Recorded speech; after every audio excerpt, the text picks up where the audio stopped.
Hi everyone, welcome back to another video. I haven't done one of these in a while, so it should be super fun, but today I'm going to show you how to build this really simple melon and pumpkin farm, but with a new and updated design. So this farm will work with any version of the game, and although it looks quite complicated, it is actually rather simple to build, and hopefully it's quite easy for you guys to follow through with it.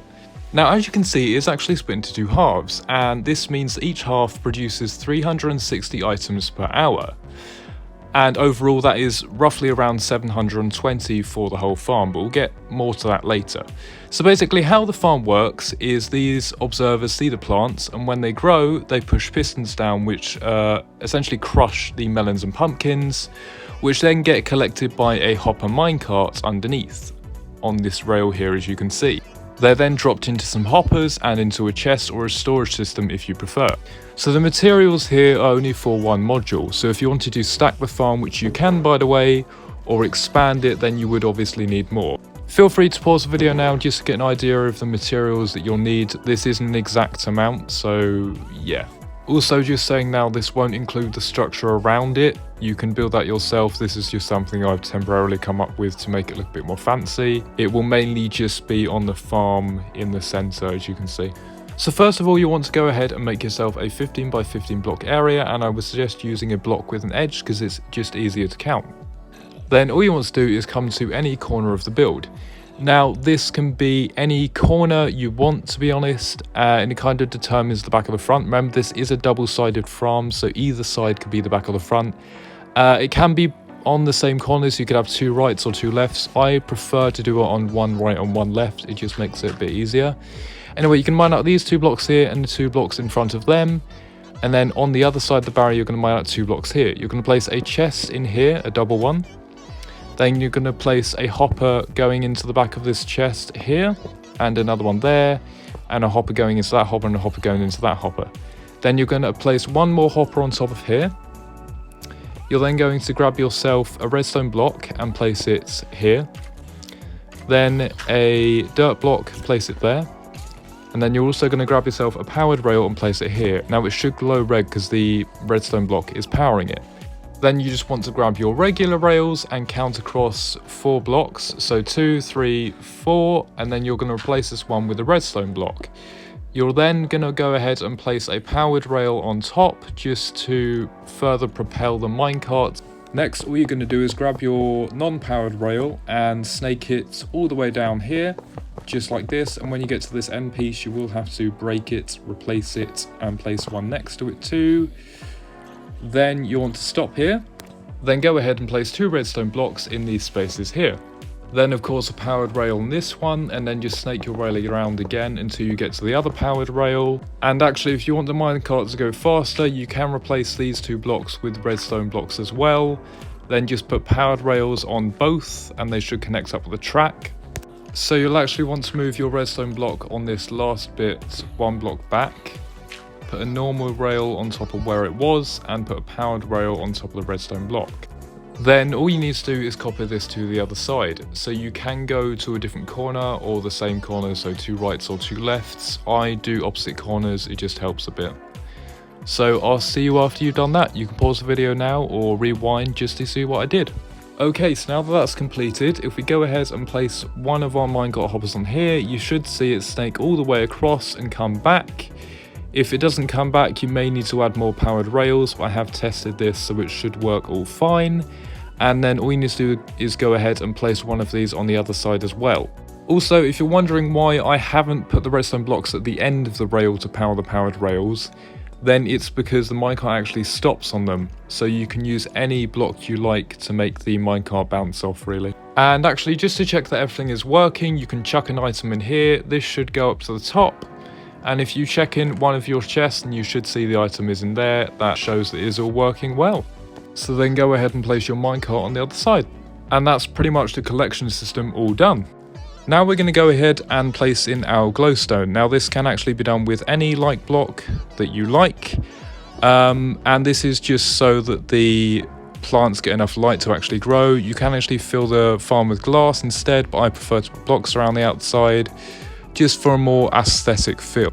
So next up, all you want to do is go ahead and place a block on top of the rail, a block there, a block on top of that, and a block on top of that. It should make this sort of L shape, All you're then going to do is go ahead and break out these 3 blocks underneath. Then you want to place a piston facing down off the side of this block, which will crush the melons and pumpkins.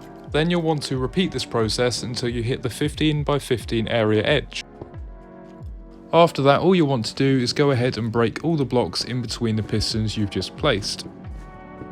Then if you come up to the top of them and crouch place observers on the side of them, you should see the red bum facing up and the little face facing down. This is how you will detect whether the plants grow in your farm, and it will activate the pistons once we put the redstone in. You'll basically want to repeat all of this in a diagonal pattern all the way across your farm, except for the glowstone. So once you're done, it should look something like this. And if you're wondering why there's a 3 block gap here, it's because there's actually going to be no dirt underneath. Now this is because the minecarts sometimes get trapped, or it just stops the whole entire collection system working altogether. So you should see all the faces and the bottom of the pistons, and this is all gonna detect and crush all of our items, and we're gonna go ahead and put some redstone on top in a minute. However, you first need to go and copy this to the other side.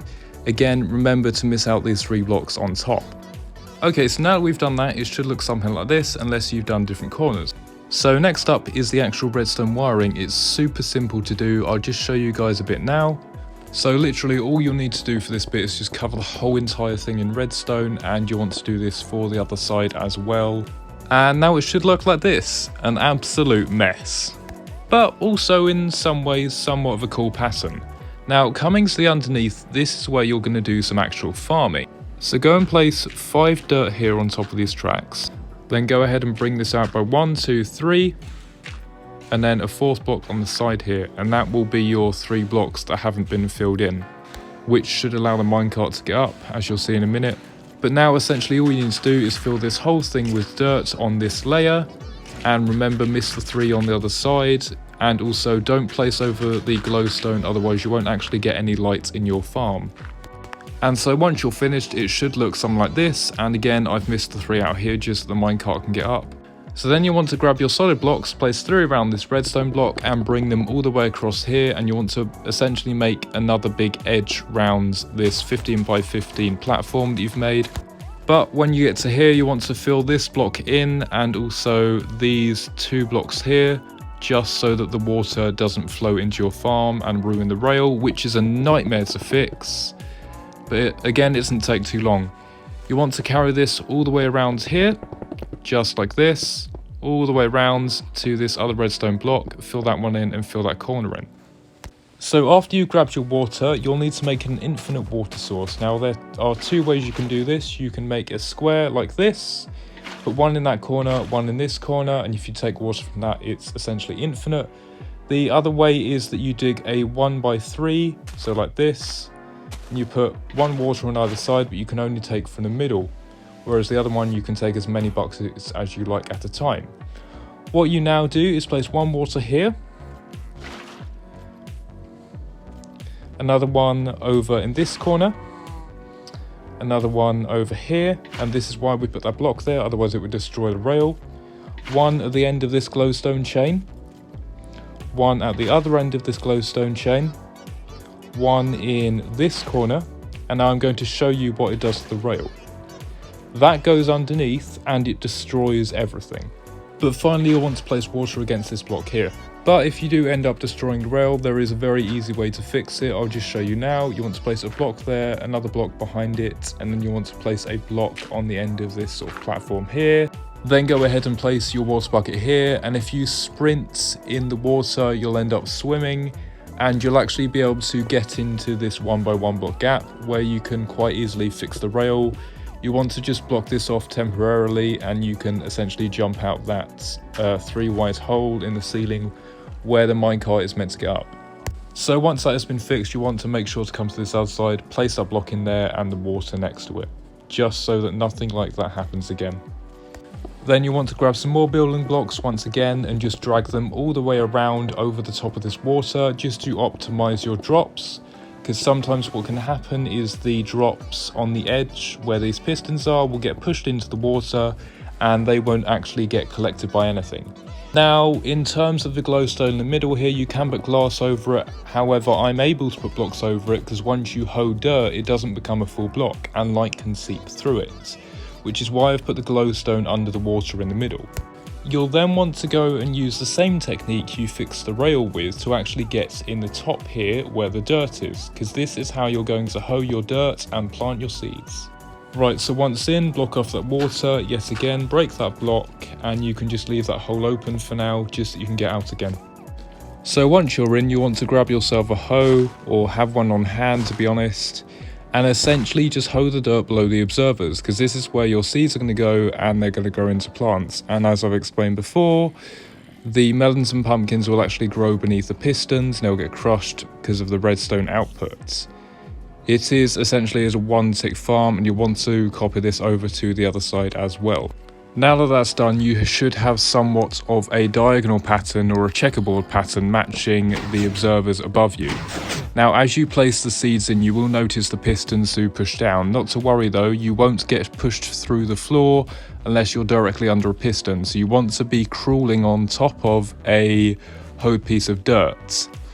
But the reason the piston's going down is because there's a redstone pulse being sent out the top, which is activating redstone, which activates all the pistons at once. And that's what's so great about this farm. Even if just one grows, all the others around it will also be crushed and collected. So that's kind of how it essentially works. But what you'll see I'm doing here is actually I'm only placing melon seeds on this side and I'm only going to place pumpkin seeds on the other. You can have a mix of both of them, but the reason this farm is split into two is that you can have the two separate seeds. That's the whole idea behind this, and it's why you get 360 from one side and 360 from another. But all together, melons and pumpkins, that's around 720 drops. So once you're done, it should look something like this, and I'm actually just going to put the tick speed up to show you what the plant should look like once they're fully grown. And you'll actually see the soil is a bit darker than when you hoed it. That's the water taking effect. And as you can see, the seeds growing, they become these plants which produce the melons and pumpkins. As you can see, some of the pistons are stuck down, and there's a very easy way to fix this. All you need to essentially do is go on the top, break one piece of redstone, and then replace it, because it will essentially just reset all of the pistons. And as you can see, this whole thing is working now on both sides. As the redstone pulse flashes, the melons and pumpkins are crushed and collected. Now again, this can be fully expandable and you can stack this however many times you want, right up to the build limit and right down to Bedrock as well. Obviously you'll just need to copy these resources because this was for one module, and you can easily reroute hoppers into the chests, and obviously you can build your own storage system too. That's pretty much the whole tutorial. Thank you so much for watching. Don't forget to like and subscribe. This was a lot of fun. Haven't done one in a while. It was kind of fun to come up with this new design as well, and also this build style behind me here. I kind of like it, so I might actually keep it, maybe add some orange and some green in too, just to give that melon pumpkin theme. And just a quick bonus for anyone who wanted to know, you need to mine out these 3 blocks here, put 3 hoppers on top of here. You can't put one on top of the redstone block just because it will depower the hopper, and then just reroute a hopper into that, and essentially you can just stack them up now and, well, add more layers to this farm. That's how I would suggest stacking hoppers. In addition, you could have glass here just to view the farm, see if it's working. You can actually see the drops being sucked into the ground. It's quite a cool look if you do some sort of futuristic building style, but yeah, that's about everything now. Again, thanks for watching. I'll see you all later, and yeah, goodbye. BTW, I did miss Pride this year, but hopefully you guys can appreciate the wings.